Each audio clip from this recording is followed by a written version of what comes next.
बोलो श्री कृष्ण भगवान की जय हो। श्रीमद् भागवत सारे की जय।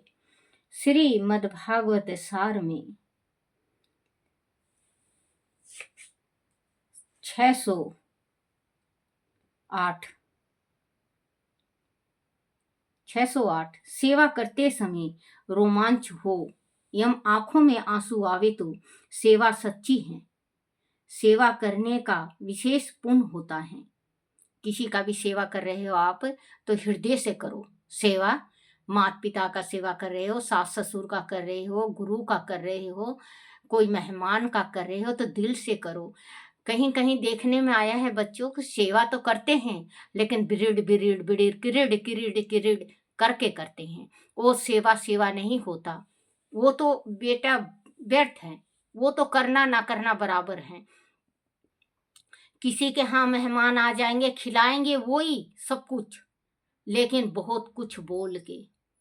किसी के यहाँ चले जाओ, पानी देंगे लेकिन किरिड़ किरिड़ करके। क्योंकि अगर किसी मेहमान को देख के आप तोड़ी चढ़ा लेते हो, बहन बेटी को देख के आप अगर तोड़ी चढ़ा लोगे तो आपके घर का स्वर्ग नाश हो जाता है। आपके घर की लक्ष्मी चली जाती है, आपके घर के भीतर रुष्ट होके चले जाते हैं। अगर बेटी बहन, एक बात ये सोचो बच्चों, जिस गर्भ से आप पैदा लिए हो उसी गर्भ से वो बेटी भी पैदा ली है। ये मत किया करो कि आप शादी करके लड़की को बिल्कुल भूल जाओ या बहन को बिल्कुल भूल जाओ। आपकी बेटी हो जाए तो बेटी को बुलाओ और बहन को ना बुलाओ, क्योंकि पहला हक बहन का होता है। बच्चों, अगर आप सोचो तो पहला हक बहन का होता है उस घर में। क्योंकि जी आप खेले हो, कूदे हो, दर्द का पता है आपको कि बहन कैसी है मेरी, भाई कैसा है मेरा, तो आप कैसे भूल जाते हो। आजकल का जमाना में बच्चों हर घर की कहानी है कि बहन को याद नहीं करते। बच्चों, बहन को याद किया करो, बहन को बुलाया करो। माँ बाप नहीं है तो क्या, आप माँ बाप बना करो। आज आप बनोगे, कल आपके बच्चे जो छोटे हैं कल बड़े होंगे तो आपकी बेटी के साथ ये ना हो। क्योंकि आपके बच्चे जरूर कहेंगे मेरी बुआ का इतना आदर सत्कार हुआ करता, आज मेरी बहन का क्यों नहीं। ये बात जरूर बोलेंगे। जिस घर में बहन बेटी बुआ का निरादर होता है उस घर के पीतर रुष्ट हो जाते हैं। क्योंकि पीतर दोष जो लगने लगा है सब पूरे संसार में कहीं पे भी दिखा लो, किसी का भी दिखा लो, पीतर दोष बताया जाता है। क्योंकि बेटियों के घर आने पे छल होने लगता है, एक हांडी में दो पेट होने लगता है, वहां पे दुर्हातें होने लगती हैं।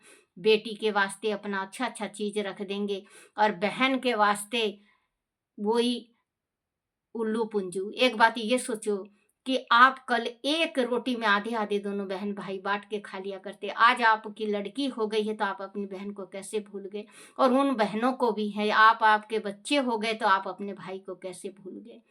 वो घर सदा के वास्ते बहन बेटियों का होता है। ये नहीं कि बेटी हो जाए तो आप अपनी बहन को भूल जाओ। देखो, मेरी हाथ जोड़ के प्रार्थना आप सभी से है कि जो ये पीतर दोष लगता है इसको हटाओ, इसको हटा दो। क्योंकि बेटी को अगर इज्जत करोगे, बेटी बहन की मान करोगे तो बहुत कुछ है। आजकल की औरतें आती हैं बहन बेटियों में बहुत मतभेद करती हैं। मैंने बहुत जगह देखा है, बहन को देख के तोड़ी चढ़ा लेंगी कि आ गई अब ये करना वो करना ये करना। आप ये सोचो कि 1.5 सास जो आपकी ननंद है, आपकी सास तो एक सास थी सास, और जो आपकी ननंद है वो होती है 1.5 सास। सास से ज्यादा बड़ा पद भी ननंद का होता है। जिस घर में ननंद का निरादर किया जाता है उस घर के देवी देवता रुष्ट के चले जाते हैं। आप ये जरूर अजमा के देख लेना। आप मेरे कहने से आप अपनी बहन बेटी और बुआ को बुला के देखो। आपके घर में 1 महीना 2 महीना के बाद आज कुछ और है और कल और कुछ होगा। क्योंकि बहन बाट देखती है। जब पिता चले जाते हैं, माँ चली जाती है, तो बहन ये सोचती है मेरा घर पराया हो गया, मेरा घर नहीं। अब आप ये सोचो कि ससुराल में उसके हर एक जने कहते हैं कि अपने घर कब जाएगी, अपने घर कब जाएगी। अब वो उसके दिल से पूछो कि उसके घर में उसकी इज्जत नहीं होती, वो जाने को किसका जी नहीं करता बच्चों, किसका जी नहीं करता पीहर जाने का, सबका करता है। लेकिन वो हाथ पीछे खींच लेती हैं कि जाऊंगी तो भाभी लड़ेगी, भाई मुंह चढ़ाएगा, ठीक से कोई बोलता नहीं है। यहाँ पे तो मैं अपने मन की खाती पीती हूँ, बनाती हूँ, चाहे दुख है चाहे सुख है, ये मेरा घर है। और वहां जाऊंगी तो मुझे हर एक चीज के वास्ते ताना दिया जाएगा। बेटी सोचती है माँ बाप के मरने के बाद। तो ऐसा मत सोचने दो। जब बेटी ये सोचने लगती है उसी टाइम आपके पितर रुष्ट हो जाते हैं, क्योंकि उसी कुल के आपके पितर हैं जिस कुल में आपकी बेटी पैदा ली है। और हाथ जोड़ के प्रार्थना है उन बेटियों से कि अपने खानदान की इज्जत को बचाए रखना। अगर भूल से कोई गलती हो जाए तो भगवान क्षमा कर देता है, एक दफे की गलती परमात्मा भी क्षमा कर देता है, बार बार की गलती क्षमा नहीं करता। 2 दिन के प्रेम में अंधे हो के आप माँ बाप की पगड़ी को मत उछालना बच्चों। या लड़का हो या लड़की, इज्जत इज्जत होती है। आप 2 दिन के प्रेम में पागल हो के मत इज्जत को उछालना। क्योंकि मैंने ऐसे ऐसे लव मैरिज देख रखे कि आज लड़का का पता भी नहीं है कहाँ है और लड़की दर दर की ठोकर खा रही है। सोच के समझ के कदम उठाना। जो माँ बाप कर देते हैं 5 पंचों में 7 पंचों में जो शादी होती है पंचायत में, उसकी बात और है। क्योंकि कल ने अगर आपको कुछ तकलीफ होता है तो माँ बाप जाके खड़े हो जाते हैं, और आप लव मैरिज करके चले जाते हैं तो माँ बाप किनारे कर देते हैं, किनारे कर लेंगे। क्या कहेंगे उनके ससुराल में जाके, क्या कहेंगे, या लड़के वाले लड़की वाले के ससुराल में आके क्या कहेंगे। क्योंकि उन्होंने अपनी मर्जी से की है, उनकी पगड़ियाँ उछली हैं, उनकी इज्जत उछली हैं। हाथ जोड़ के प्रार्थना है, अगर आप मेरा ये कहा बुरा लगे तो मुझे माफ करना, लेकिन अपने हृदय में एक बार जरूर सोचना। मौसम बहुत बदल रहा है, समय बहुत बदल रहा है। जिनकी बेटी अपने, क्योंकि कहते हैं, देखो आज ज्यादा बड़ा हो जाएगा शायद, किसी ने कहा है कि बेटी 3 दहलीज को शुद्ध करके जाती है। जिसकी बेटी जैसे माँ के गर्भ से निकलती है वैसे ही अपने पति के जाके घर बसाती हैं, और उस आदमी के हाथों में सौंपी जाती है वो बेटी कन्यादान के तौर पे। तो 3 घर पवित्र हो जाता है। सबसे पहले मायका, फिर मामा का, फिर ससुराल। 3 घर पवित्र होता है और 27 कुल तरते हैं। 27 कुल जो होते हैं, पीहर के साइड मैके के साइड का 27 कुल, 27 कुल ससुराल के कुल के तरते हैं। जो सुच्ची, जो अपना सिर भंग किए बिना ही शादी होता है उनका। तो बच्चों वो चीज सब कुछ मिलेगा। जो आज प्रेम के जाल में फंस के अपनी इज्जत गंवा देती हो आप, या पुरुष या स्त्री, वो सब कुछ मिलेगा शादी के बाद। आप कैसे रहना, कैसे सोना, कैसे खाना, कैसे पियोगे, कैसे भी रहो, कोई नहीं कह सकता, कोई उंगली नहीं उठा सकता। आप अगर हाथ में हाथ पकड़ के चल रहे हो तो लोग यही कहेंगे, देखो पति पत्नी का कितना प्रेम है, कितना प्यार करते हैं दोनों पति पत्नी आपस में। और अगर आप प्रेम विवाह करती हैं तो आप हाथ में हाथ धर के नहीं चल सकती। चलोगे तो दुनिया उंगली उठाएगी। देखो ये लड़की है अपने माँ बाप की इज्जत को गंवा डाली, ये लड़का है जिसने अपने माँ बाप की इज्जत की परवाह नहीं की। तो बच्चों शादी के बाद भी सब कुछ होता है, वही प्रेम है, वही सब कुछ है। बस आपकी सोचने की थोड़ी सी, जो सोचते हो वो थोड़ा गलत चले जाती हो। तो हाथ जोड़ के प्रार्थना है अपने खानदान की और अपने 7 पुस्त की इज्जत आप बचा सकते हो। कहते हैं कलंक काजल से काला क्या है, किसी कवि ने पूछा था भगवान से। काजल से काला क्या है? भगवान ने कहा था काजल से काला कलंक है जो धोने से भी नहीं धुलता। काजल धुल जाएगा, साबुन लग के 2 बार लगाओ 4 बार लगाओ वो धुल जाएगा, लेकिन कलंक 7 पुश्त तक कलंक बना रहता है, कलंक धुलता नहीं है। बच्चों, तो आप जरूर पढ़ो, सुनो और अमल करो और शेयर करो। शेयर किया करो बच्चों, जो आप तक आता है तो वो दूसरे तक भी जाए। शेयर किया करो, क्योंकि शेयर करने से दादी अम्मा को भी हौसला मिलेगा कि हाँ भाई, मेरे मेरे बच्चों को अच्छा लगता है। कमेंट करो कि दादी यहाँ पे गलती है। देखो बच्चों, भगवान से भी गलती हुई थी, भगवान से भी गलती हुई है। हम तो मिट्टी के पुतले हैं, गलती पे गलतियां होती हैं। अगर कोई गलती हो जाए तो आप जरूर कमेंट करके कहा करो, जो मैं सुधारूं। जो मैं ये वीडियो बना रही हूं, ये वीडियो अच्छा बने। अगर आप कहते हो कि ये वीडियो दादी ऐसे बनाओ तो वो अच्छा लगेगा, मुझे बहुत अच्छा लगेगा। और अगर आपको अच्छा ना लगे तो मुझे माफ कर देना। उत्तम से उत्तम वस्तु भगवान को सेवा 607 उत्तम से उत्तम वस्तु भगवान को अर्पण करो। 608 सेवा करते समय रोमांच हो या आंखों में आंसू आवे तो सेवा सच्ची है। सेवा करने की विशेष पुण्य होता है। 609 भगवान के लिए रसोई करो, भगवान को भोग लगाओ। जीमो ऐसा नियम लो कि प्रभु को अर्पण किए बिना कुछ नहीं खाओगे। 510 कथा से कोई सीख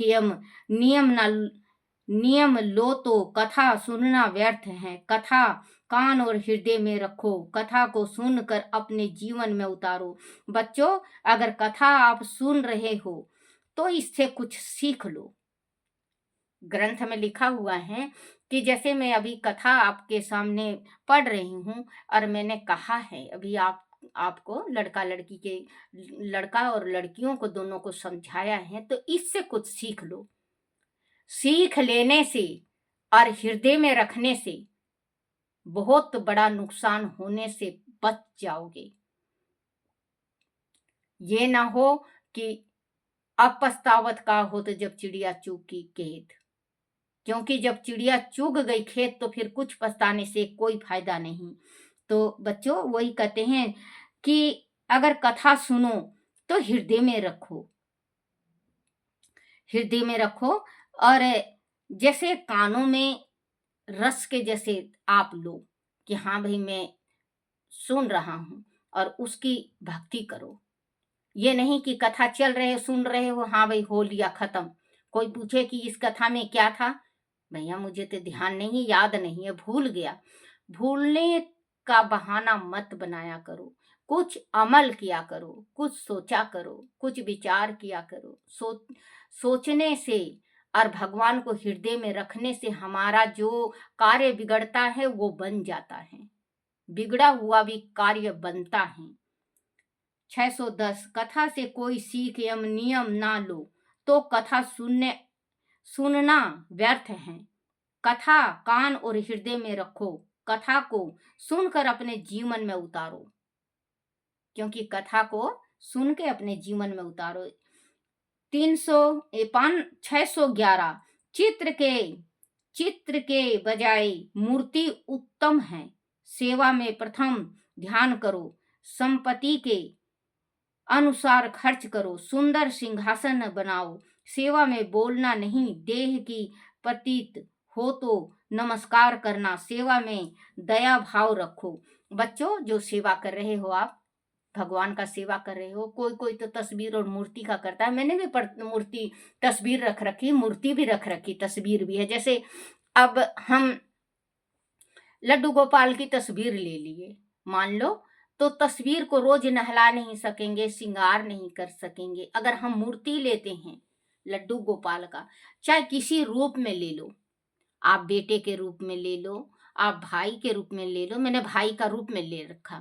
भाई के रूप में थोड़ा कम सेवा होता है, बेटा के रूप में ज़्यादा सेवा होता है, क्योंकि वो बाल गोपाल होते हैं, छोटा होते हैं, उनका सेवा ज़्यादा होता है। पिता के रूप में ले लो, पति के रूप में ले लो, दोस्त के रूप में ले लो, आप का मन जैसे माने।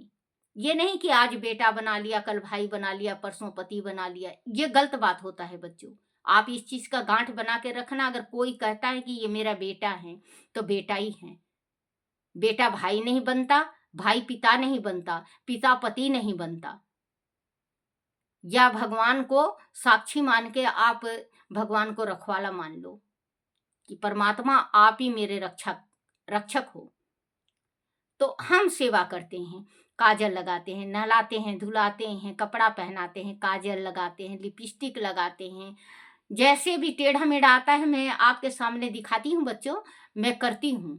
भागवत श्रीमद् भागवत महापुराण में है, और आरती भी डालती हूँ भगवान का। जैसे मुझे, क्योंकि मैं 66 साल की उम्र है मेरी, जैसे दिखता है वैसे मैं करती हूँ सेवा। भगवान को मंजूर है कि नहीं है वो परमात्मा को मालूम है। वो तो भगवान जब हम मरेंगे जब पता चलेगा। कहते हैं खुद के मरे बिना स्वर्ग नहीं दिखता। तो बच्चों वही कहते हैं कि भगवान की भक्ति में वो शक्ति है कि भगवान वो कर लेंगे। और मूर्ति जैसे तस्वीर है, अभी मैं आपको ये इसका द्वारकाधीश का मैं तस्वीर लगा के मैं बता रही हूँ आपको। और पीछे विष्णु लक्ष्मी है, इनका मैं अभी पढ़ के सुना रही हूँ। तो एक बात ये बताओ बच्चों, इनको वो करके मैं पोंछ लेती हूँ, क्योंकि ये खराब नहीं होते। इसमें वो लगा हुआ है, क्या तो होता है, लेवलेशन हुआ है, मैंने लेवलेशन करवा दिया इसका। तो बच्चों मूर्ति तस्वीर से ज्यादा मूर्ति फल देती है।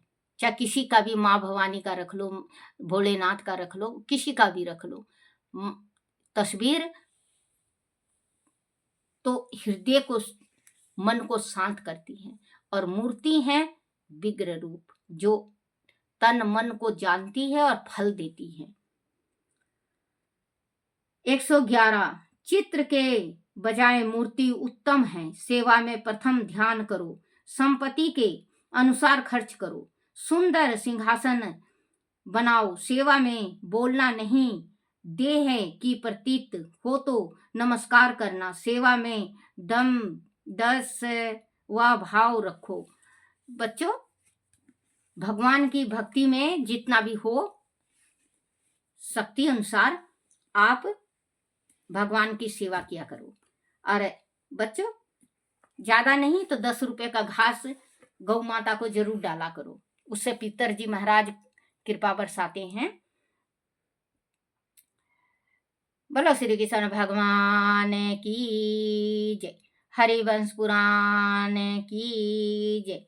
हंस व डिंबक की वर प्राप्ति। बाद में उन्होंने तप करने का निश्चय किया। हिमालय पर जाकर बल और अस्त्र विद्या में सर्वश्रेष्ठ हो जाने के उपदेश से हंस और डिंबक केवल आयु और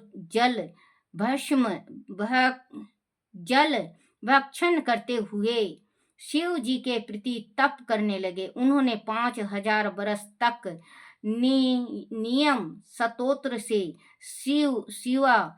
शिवाराधना की। नमस्ते देवदी देवी देवती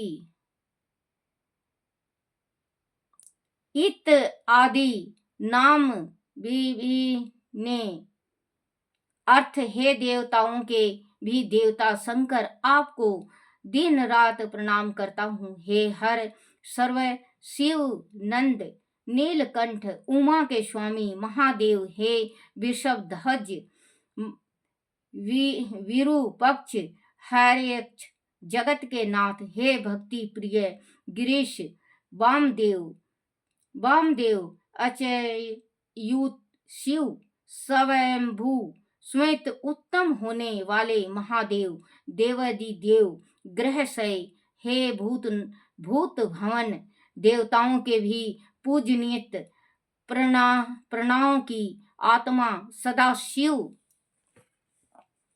इत्यादि नामों से आपकी नित्य स्तुति करता हूँ। कल्याण करो विरूपाक्ष की तपस्या में हृदय से निरंतर लीन रहना रह रहता हूँ। मुझ पर कृपा की दृष्टि करो, मैं प्रणाम करता हूँ। वेश्याम जी ने आगे कहा, इस प्रकार शिव के प्रकट होकर वर मांगने के लिए कहने पर उन्होंने दोनों भाइयों ने कहा, हे चंद्रमौली आदि, आप प्रसन्न हैं तो हम तो वर दो, हमें दो वर दो। पहला तो यह कि हम देवता, असुर, यक्ष, गंधर्व तथा दानों द्वारा जीते